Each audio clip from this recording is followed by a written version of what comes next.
नमस्कार दोस्तों, मैं अमन कुमार पांडे आप लोगों को ब्राइट पब्लिकेशन के यूट्यूब चैनल पर बहुत बहुत स्वागत करता हूं। तो कैसे हैं आप सब? उम्मीद करता हूं कि अच्छे होंगे और आशा करता हूं कि आप सब इस चैनल को सब्सक्राइब कर चुके होंगे। यदि आप में से कोई इस चैनल को सब्सक्राइब नहीं किया है तो चैनल को सब्सक्राइब कर लें, ठीक है। और एक इम्पोर्टेंट बात बाबू, आप लोग को डेली 10th क्लास का 7:15 PM डेली शाम में लाइव क्लास चलता है, तो आप लोग लाइव क्लास लेना नहीं भूलें, ठीक है बाबू। तो चलिए आज हम लोग साइंस का मॉडल सेट 5 का हम लोग सॉल्व करेंगे, ठीक है। तो आइए हम लोग क्वेश्चन को सॉल्व करते हैं। क्वेश्चन पर आते हैं बाबू। चलिए क्वेश्चन नंबर 1। क्वेश्चन नंबर 1 बोल रहा है, क्वेश्चन नंबर 1 बोल रहा है बाबू कि प्रकाश की किरणें गमन करती है। प्रकाश की किरणें गमन करती है, तो प्रकाश की किरण सीधी रेखा में गमन करती है, ठीक है। पहला का ए हो जाएगा, क्लियर है। चलिए, प्रकाश की किरणें गमन करती है, प्रकाश की किरणें सीधी रेखा में गमन करती है, ठीक है बाबू।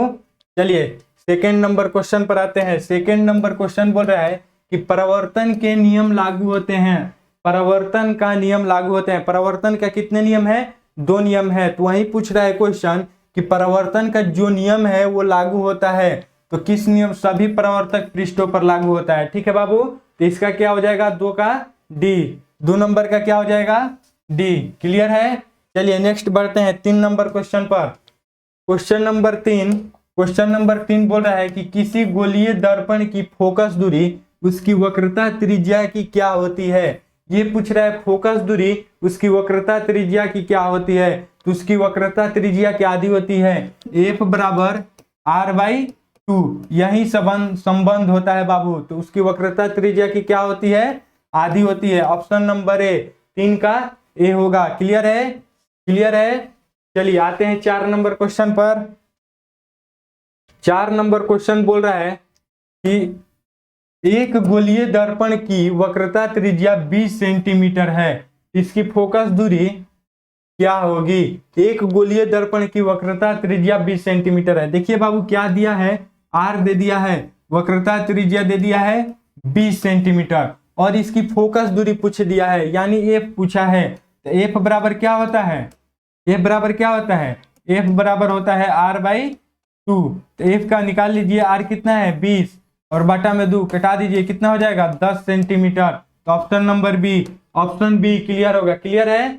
Option B. सारे बच्चे को समझ में आ रहा है? उम्मीद करता हूँ सारे बच्चे को समझ में आ रहा होगा। जिन जिन बच्चे को समझ में आ रहा है वो बच्चे एक बार लाइक कर दे वीडियो को और शेयर कर दे अपने दोस्तों के पास। चलिए, और चैनल को सब्सक्राइब करना नहीं भूले। 5 नंबर क्वेश्चन है कि जब वस्तु अवतल दर्पण के वक्रता केंद्र पर हो तो प्रतिबिंब कहाँ बनेगा। इसका जब वस्तु वक्रता केंद्र पर होगी तो उसका प्रतिबिंब वक्रता केंद्र पर ही बनेगा। तो इसका क्या हो जाएगा? ऑप्शन नंबर ए, ठीक है। वक्रता केंद्र यानी सी, तो सी पर ही उसका प्रतिबिंब भी बनेगा, ठीक है बाबू। क्लियर है। चलिए 6 नंबर क्वेश्चन पर आते हैं। 6 नंबर क्वेश्चन बोल रहा है कि अवतल दर्पण में वस्तु का प्रतिबिंब होता है। अवतल दर्पण में वस्तु का प्रतिबिंब होता है। तो हम एक बात बता देते हैं बाबू, अवतल दर्पण में दोनों प्रतिबिंब होता है, ठीक है। आभासी और वास्तविक दोनों प्रतिबिंब होता है अवतल दर्पण में। तो इसका क्या आंसर हो जाएगा? सी, ए और बी दोनों, ठीक है। ठीक है। चलिए क्लियर है। चलिए 7 नंबर क्वेश्चन पर आते हैं। 7 नंबर क्वेश्चन बोल रहा है कि वाहनों के पश्च दर्पण के रूप में किस दर्पण का उपयोग किया जाता है। जब वाहन कोई होता है, वाहन के जो पायलट होते हैं बाबू, पायलट के सामने एक दर्पण लगा रहता है जो पीछे के वस्तु या गाड़ी को देखने के लिए लगा रहता है। वो किस दर्पण का लगा होता है? उत्तल दर्पण का, ठीक है। उत्तल दर्पण का, ठीक है बाबू। क्लियर है। चलिए नेक्स्ट 8 नंबर क्वेश्चन पे आते हैं। क्वेश्चन नंबर 8 बोल रहा है कि सोलर कुकर में किस गोलीय दर्पण का उपयोग किया जाता है। तो सोलर कुकर में अवतल दर्पण का उपयोग किया जाता है। तो ऑप्शन नंबर ए, ठीक है। 8 का ए। क्लियर है। चलिए 9 नंबर क्वेश्चन पर आते हैं। 9 नंबर क्वेश्चन बोल रहा है कि किसी गोलीय दर्पण तथा किसी पतले गोलीय लेंस दोनों की फोकस दूरी -15 सेंटीमीटर है तो दर्पण लेंस संभवतः है। दर्पण लेंस संभवतः है।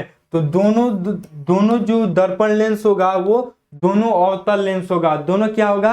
अवतल लेंस होगा। ठीक है, तो ऑप्शन नंबर ए क्लियर है। ऑप्शन नंबर ए होगा 9 का। ठीक है, 9 का क्या होगा? Option number A. चलिए 10 नंबर क्वेश्चन पर आते हैं। 10 नंबर क्वेश्चन बोल रहा है कि किसी लेंस की क्षमता P और उसकी फोकस दूरी F में क्या संबंध है? ये क्या फॉर्मूला होता है? P बराबर 1/F। ठीक है, ये बहुत ही इंपॉर्टेंट फॉर्मूला है। तो ऑप्शन नंबर ए 10 का क्या हो जाएगा? ए। क्लियर है? क्लियर है। चलिए आते हैं 11 नंबर क्वेश्चन पर। 11 नंबर क्वेश्चन पर 11 नंबर क्वेश्चन आप लोग के सामने है। चलिए 11 नंबर क्वेश्चन बोल रहा है कि लेंस का आवर्धन का व्यंजन लिखे। लेंस का आवर्धन का व्यंजन लिखे, तो इसका क्या होगा answer? D number. D number. ठीक है, V/U। क्लियर है। चलिए आते हैं 12 नंबर क्वेश्चन पे। 12 नंबर क्वेश्चन बोल रहा है कि सामान्य दृष्टि के वयस्क के लिए सुस्पष्ट दर्शन की अल्पतम दूरी होती है लगभग। सामान्य दृष्टि को सुस्पष्ट देखने के लिए न्यूनतम दूरी कितना होती है? 25 सेंटीमीटर। 25 सेंटीमीटर। तो ऑप्शन नंबर सी हम लोग का आंसर होगा। ठीक है, चलिए आते हैं 13 नंबर क्वेश्चन पे। 13 नंबर क्वेश्चन बोल रहा है कि नेत्र के द्वारा किसी वस्तु का कैसा प्रतिबिंब बनाता है या बनता है। देखिए बाबू कि नेत्र जो है, मानव नेत्र है, वो किसी वस्तु का कैसा प्रतिबिंब बनता है? तो वास्तविक एवं उल्टा। Option number A. क्लियर है? 13 का क्या होगा? ए होगा। वास्तविक होगा और उल्टा होगा। क्लियर है। चलिए 14 नंबर क्वेश्चन पर आते हैं। 14 नंबर क्वेश्चन बोल रहा है, ध्यान दीजिएगा कि निम्नलिखित में किस अभिक्रिया में दो अलग अलग परमाणु या परमाणुओं के समूह को आपस में आदान प्रदान होता है? वो क्या होता है? द्विव विस्थापन। ऑप्शन नंबर डी द्विव विस्थापन। ठीक है, चलिए क्लियर है। चलिए आते हैं 15 नंबर क्वेश्चन पे। 15 नंबर क्वेश्चन बोल रहा है कि रासायनिक अभिक्रिया को संतुलित किस नियम के आधार पर किया जाता है? रासायनिक अभिक्रिया को संतुलित किस नियम के आधार पर किया जाता है? तो इसका आंसर क्या होगा? द्रव्यमान संरक्षण के नियम पर। ठीक है, द्रव्यमान संरक्षण के नियम के आधार पर रासायनिक अभिक्रिया को संतुलित किया जाता है। क्लियर है। चलिए 16 नंबर क्वेश्चन पर आते हैं। 16 नंबर क्वेश्चन बोल रहा है कि उपयन में क्या होता है? उपयन में क्या होता है? तो ऑक्सीजन की वृद्धि होती है। उपयन में क्या होती है? ऑक्सीजन की वृद्धि होती है। क्लियर है।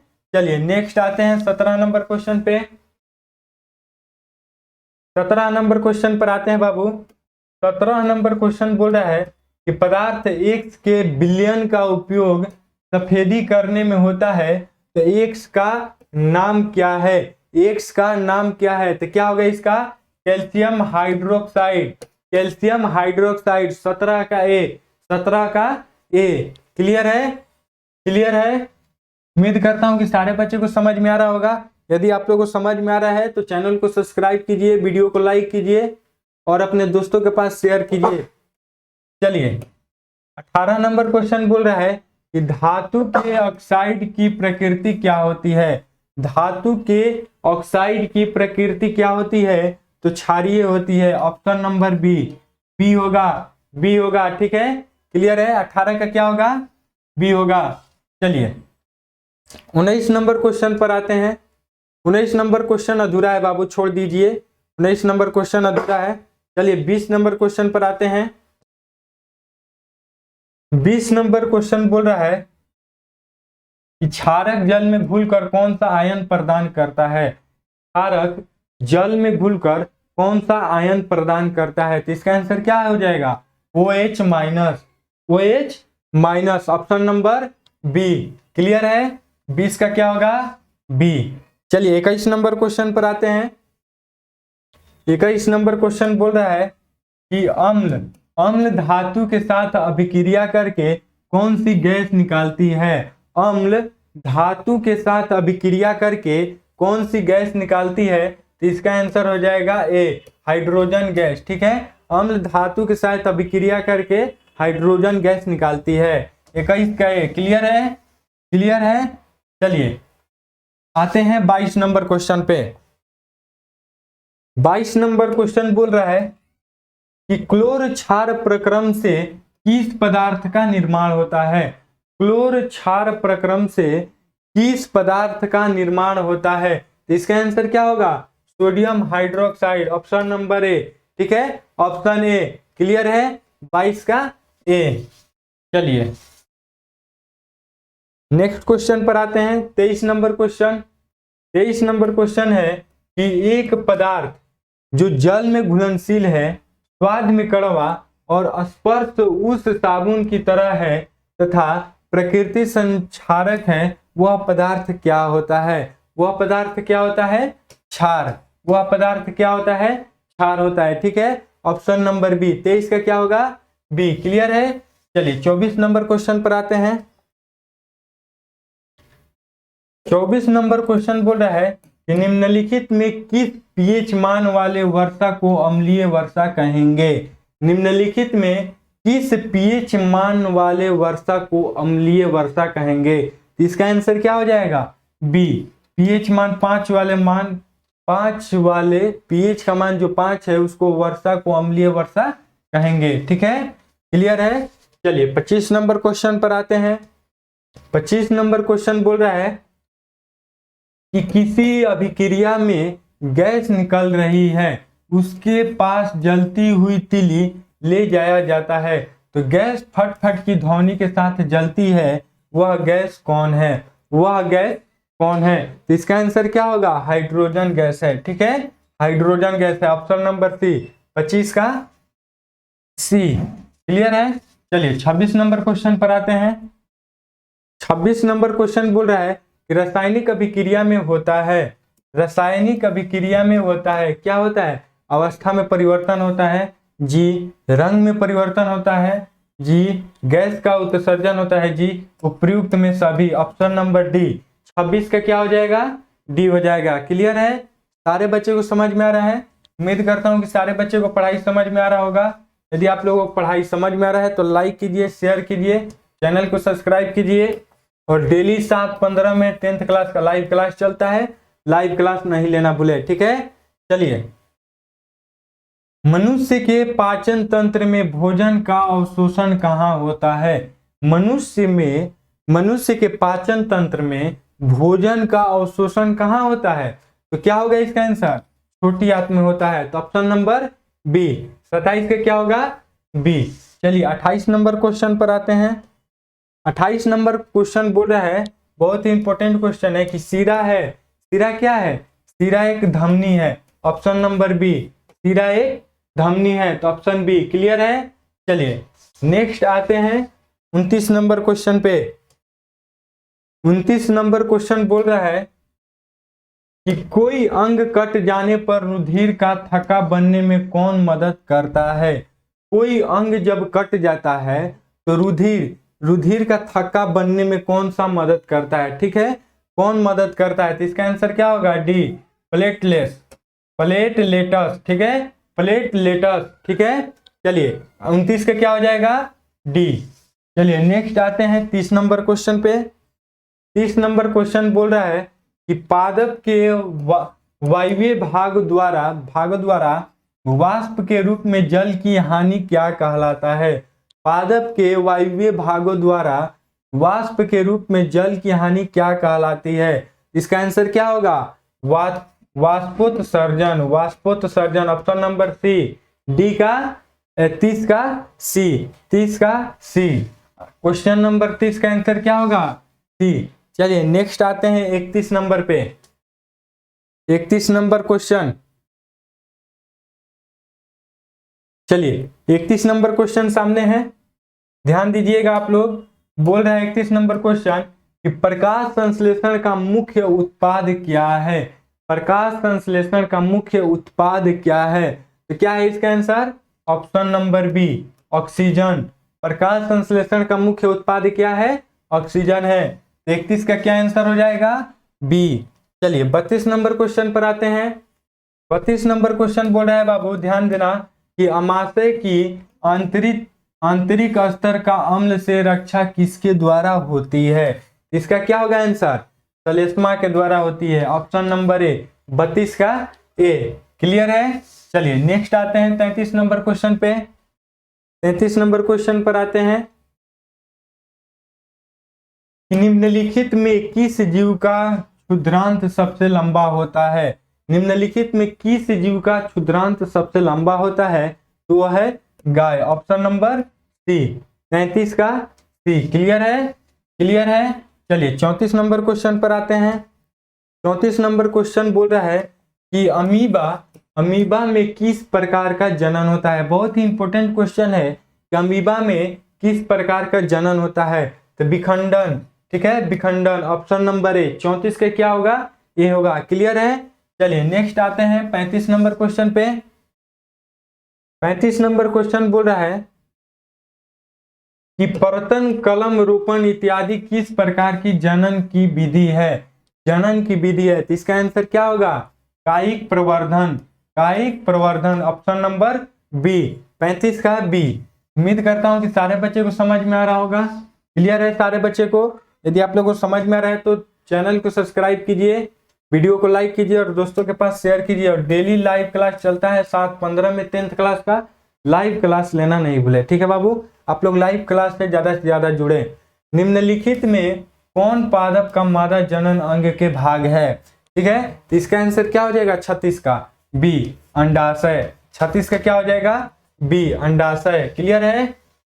चलिए नेक्स्ट आते हैं 37 नंबर। 37 नंबर क्वेश्चन बोल रहा है कि निम्नलिखित में से कौन लैंगिक संचरण रोग है? निम्नलिखित में से कौन लैंगिक संचरण रोग है? कौन सा है? तो gonorrhoea. Gonorrhoea. Option number C, 37 का सी। 37 का सी। ठीक है, गोनोरिया एक लैंगिक संचरण रोग है। ठीक है, चलिए 38 नंबर क्वेश्चन। 38 नंबर क्वेश्चन बोल रहा है कि शुक्राणु कहाँ उत्पन्न होता है? शुक्राणु कहाँ उत्पन्न होता है? बहुत ही इंपॉर्टेंट क्वेश्चन है। ये क्या होगा? वृषण। वृषण। ऑप्शन नंबर सी, 38 का सी। 38 का सी। क्लियर है? चलिए 39 नंबर क्वेश्चन पर आते हैं। 39 नंबर क्वेश्चन बोल रहा है कि तापीय विद्युत संयंत्र में क्या होता है? ऊष्मीय ऊर्जा विद्युत ऊर्जा में रूपांतरित होती है। ऊष्मीय ऊर्जा विद्युत ऊर्जा में रूपांतरित होती है। ऑप्शन नंबर ए, 39 का क्या होगा? ये होगा। क्लियर है? चलिए यहां तक सारे बच्चे को समझ में आ रहा है? चलिए 40 नंबर क्वेश्चन पर आते हैं। 40 नंबर क्वेश्चन बोल रहा है कि गोबर गैस को अन्य किस नाम से जाना जाता है? गोबर गैस को अन्य किस नाम से जाना जाता है? तो जैव गैस। ऑप्शन नंबर सी, 40 का सी। तो क्लियर है? उम्मीद करता हूं कि सारे बच्चे को हर क्वेश्चन समझ में आ गया होगा। तो कैसी लगी आज की क्लास? उम्मीद करता हूं कि सारे बच्चे को अच्छी लगी। यदि आप लोगों को क्लास अच्छी लगी तो शेयर कीजिए और सब्सक्राइब कीजिए और चैनल को सब्सक्राइब कर दीजिए और वीडियो को लाइक कीजिए। और एक इंपॉर्टेंट बात कि डेली आप लोगों को 7:15 PM पर डेली लाइव क्लास चलती है।